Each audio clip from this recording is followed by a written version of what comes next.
Good morning, I'm Jessica Sibonal. Dati akong Yakult vendor.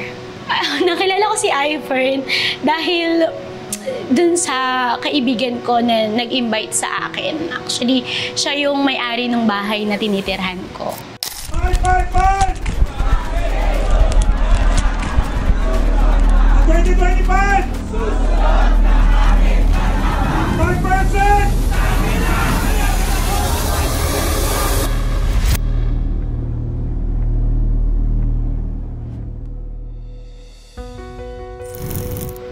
Ano po yung buhay niyo po bilang Yakult vendor? Nung Yakult vendor pa lang ako, araw-araw, syempre, gumigising ka, mainit, syempre, pero kailangan mong hatakin yung cooler box ng Yakult. Araw-araw yon. And then, ang piso lang kasi yung kinikita ko sa isang araw sa kada benta ko ng bote ng Yakult.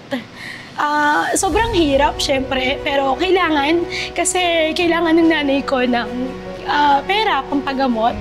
And kailangan namin magbayad ng upa sa bahay, ng bill sa kuryente. So, sobrang hirap ng buhay bago ako nag-Ifern. Paano kanya na-convince na mag-Ifern? Ang totoo niyan, in-invite niya ako sa bahay nila for celebration. Kasi meron daw event. So ako naman, dahil gusto ko makimerienda, sabi niya may libreng snack, may libreng ganito, pumunta po ako. Pagdating doon, eto nga, piniresent si Ifern. Natuwa ako kasi tumatak sa akin, pwede akong yumaman. Kaya na-convince ako na dito sa Ifern, posible siya.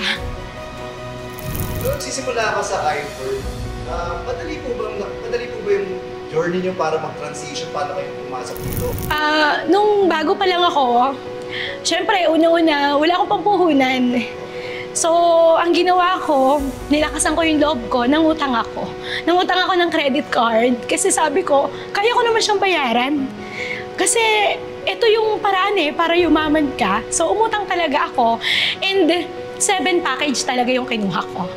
No, yan, pinadivide ko yung credit card ng 6 na buwan para hindi ako hirap magbayad. Pero natapos ko siya in 3 months lang. Yes. Paano niyo po na-overcome yung image ng networker ko? Kasi may mga stereotype po na scam or or pwede kayo paano niyo po nalagpasan po yun? Nung nagsisimula kasi ako dito, syempre nagkakaroon na ako ng mga member, nagkakaroon na ako ng mga downlines ko. May mga downlines akong doktor, may mga downlines ako na mas mataas yung pinag-aralan kaysa sa akin. And yung hinuhusgahan kanila, ang ginawa ko lang, nag-focus lang ako. And pinatunayan ko, mas ginalingan ko pa yung latag ko ng negosyo ni Ifern. Mas pinatunayan ko na kaya talaga siyang kunin. Para sa ganun malampasan ko, hindi ko tiningnan yung rejection ng ibang tao dahil hindi naman silang magpapayaman sa akin. Paano niyo po na-overcome yung mga challenges, rejection, tsaka saan po kayo dito kasi sa Ifern, ang ginawa ko lang, umattend ako lagi nung event po ni Ifern kasi mas malaking tulong siya. Walang makakatulong sa'yo sa labas, dito lang talaga. Umattend ako ng mga event, dire-diretso po yan. And inaral ko talaga yung negosyo. Nakinig ako kay Sir Tom, nakinig ako sa mga mentor ko, mga uplines ko dito na walang ibang gagawa nito kundi ikaw din talaga. So na-overcome ko siya dahil andyan si Sir Tom, andyan yung event ni Ifern na tuloy-tuloy, continuous mo siyang sinusundan yung tamang sistema. So, dun ko siya na-overcome na kahit may rejection sa labas, kahit maraming bumabatikos, kahit maraming nagsasabi na hindi siya totoo, scam siya. So, ako, focus lang ako dun sa goal ko. Gusto ko kasing mabago yung buhay ko. Sino po ang mga inspiration niyo po, mga mentor niyo po, mga people you look up to dito sa Ifern na nakatulong sa inyo or may natutunan po kayo? Dito po kasi sa Ifern, syempre hindi ka gagawa mag-isa ng negosyo. Yung grand upline ko po dito, malaki yung naitulong sa akin. Dahil nga yung upline ko, nag-stop na siya sa Ifern, no? Yung grand upline ko po, tinulungan niya talaga ako. kasama ko siya na nagpipresent, naglalatag ng negosyo. So walang iba kundi si Grand Upline ng Team Bagwis, Grand Upline Nomi H. Cruz, and Grand Upline Edwin Cruz, our $1 Million Club member. No? So sila po yung nag-guide, tumulong sa akin paano ko gawin yung negosyo ng maayos, ng tama, na sundan po talaga yung tamang sistema dito sa iFern. Dahil sa tulong na rin po syempre ng ating presidente, ni Mr. Tumanitan po. Siya po talaga kasi yung dahilan bakit po may iFern eh. Bakit maraming tao na yumayaman, bakit maraming tao na babago yung buhay. Kwento naman po kayo ng tungkol kay Madam Kim sa Mini Ladies, yung mga na-experience nyo, tsaka paano nakatulong sa inyo, or ano po ang naibahagi sa inyo ng any member ng Yes po. Nung syempre dito sa iFern sobrang ganda dahil si Madam Kim andito. So si Madam Kim, siya yung tumulong sa amin. Siya yung founder ng Mini Ladies. So tinulungan niya po kami maging empowered women. Natanggal yung duda ko, natanggal yung mas lumakas yung loob ko bilang isang babae na kaya din namin na gawin at umasenso sa ganitong klase ng negosyo. Actually, isa ako sa Mini Lady ng iFern, pang number 72 po. So, sobrang happy ko nung na-award sa akin yung Mini Cooper ko, syempre. Dahil bibihira po talaga na magkaroon ng ganun.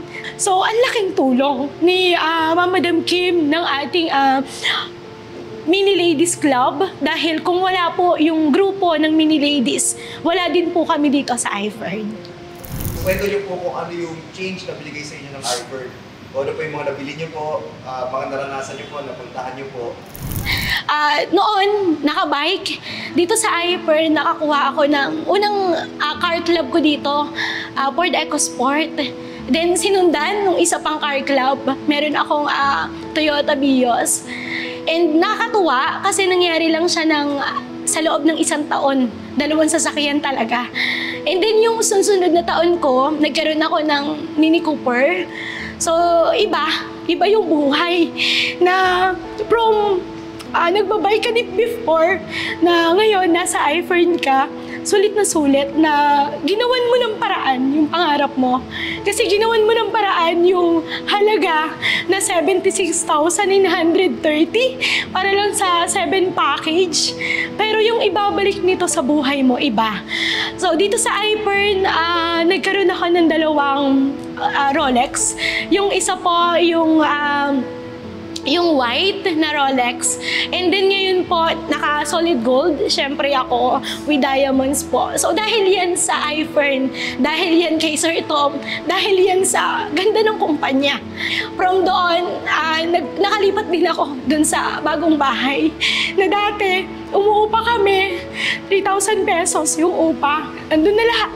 Andun yung ilalatag mo na lang, andun na yung kusina, andun na yung CR. So ngayon po iba. Dahil may sarili kang bahay, may 3 kang kotse, ang laki nung binago. Yung una kong milyon dito sa iFern, tumatak talaga sa akin. Kasi hindi ko siya kikitain sa labas. Kung hindi ako nag-iFern, hindi ko siya kayang kitain. Dahil from piso to milyon, sobrang layo niya. How do you see yourself po in 10 years po? Nakikita ko yung sarili ko na ako na yung susunod na kumita ng 50 million pataas dito sa iFern.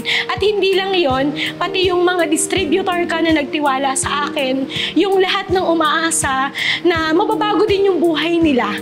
Lahat sila magagawa pong maging milyonaryo dahil ang pangarap ni Sir Tom makagawa ng 1 milyong milyonaryo dito sa iFern. Encourage po yung mga babae, tsaka yung iba po ng mga without po yung sumali sa iFern, na sumali po, bigyan po sila ng message, tsaka invitation po, tsaka reason po bakit po dapat sila sumali. Para po sa lahat, syempre, lahat po ng nakakarinig na nung iFern business, bakit hindi mo pa subukan ngayon? Bakit hindi mo pa gawin ngayon? Kasi wala namang magpapabago talaga sa sarili mo. Walang magpapayaman sa'yo kung hindi ka susubok, kung hindi ka magagrab ng opportunity. Yung opportunity ni iFern, dadaan siya, bihira lang siyang dumaan, kaya dapat i-grab mo agad. Kasi ito na yung inaantay mo mo, ito na yung pinagdarasal mo, kailangan mo lang siyang aksyonan. Dahil wala naman talagang ibang gagawa niyan kundi ikaw din. So ano pang inaantay mo? Mag-try ka na kasi sinubukan ko lang din naman eh. Yung pera na ayaw mong ilabas kasi natatakot ka. Lakasan mo yung loob mo. Mangutang ka. Kasi bakit ako nangutang din naman ako nung pangsimula ko. Pero yung utang ngayon, sabi nga ni Sir Tom, hindi masamang mangutang kung gagawin mo sa negosyo. Kung negosyo naman yan. Kasi yung utang, kaya mong bayaran, pero yung milyon na kikitain mo dito, hindi mo siya kikitain sa ginagawa mo kung hindi ka magagrab ng opportunity na dumating po sa'yo. No? So, wag na tayong mag-isip pa, wag na tayong magduda. Marami nang napatunayan si iFern. Ilan na yung sasakyan namin dito. Naka-luxury car na po ako, naka-Mini Cooper na ako, part na ako ng Mini Ladies. So kung gusto mo na mabago yung buhay mo, dito sa iFern, dito mo lang siya matatagpuan. So grab it. Huwag mo nang pahirapan yung upline mo. Huwag mo nang pahirapan yung nag-i-invite sa'yo. Grab it, mag-start ka na agad-agad na, ngayon na. Mensahe niyo po sa mga tao, kung gusto po sabihin, kung meron po kayong motto or meron po kayong gustong pasalamatan. Siyempre po, gusto ko magpasalamat sa ating President and CEO, kay Mr. Tomanitan po. And siyempre sa aming Queen ng iFern Mini Lady, walang iba kundi kay Madam Kim Abelar. So, sobrang grateful po kami dahil nakilala po namin kayo. At kung wala po kayo, wala din pong iFern. Wala din po kami na naging milyonaryo dito at dumadami pa po yung mga milyonaryo dito sa iFern. Sobrang thankful po ako na andito po kami ngayon, no? Nabago yung buhay at sobrang grateful po ako sa aking mga grand upline. Sa grand upline po ng Team Bagwis, sa grand upline $1 Million Club, Nomi H. Cruz and grand upline Edwin Cruz. Sobrang laki pong tulong ng may mga nag-guide sa'yo sa ganitong klase ng negosyo. Sa katulad ko po, na walang alam sa ganitong klase ng negosyo, no? From Yakult vendor nga eh. 'Di ba? Kung ako, nagawa ko, bakit hindi mo kayang gawin? Kung ako, sinimulan ko siya, ba't hindi mo siya kayang simulan? 'Di ba? So, wala ka nang aantayin pa. No? Huwag mo nang palipasin pa yung mahabang panahon dahil kami, although maraming rejection, pero lahat po yun nalampasan namin. At malalampasan mo din yan. Kaya lakasan mo yung loob mo, no? Simulan mo yung negosyo, sumubok ka. I-try mo lang. Kasi baka yung hinahanap mo na kinatatakutan mo andito sa iFern. Diba? So, sobrang saya na maging part ako ng Mini Lady Club ng iFern. Sobrang happy po ako na dito sa iFern marami din kaming natutulungang mabago yung buhay nila.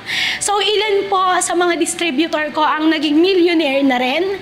At hindi lang po yan, ilan na sa aking mga member na naging millionaire ang nagkaroon din sila ng mga sasakyan na kanila po talaga.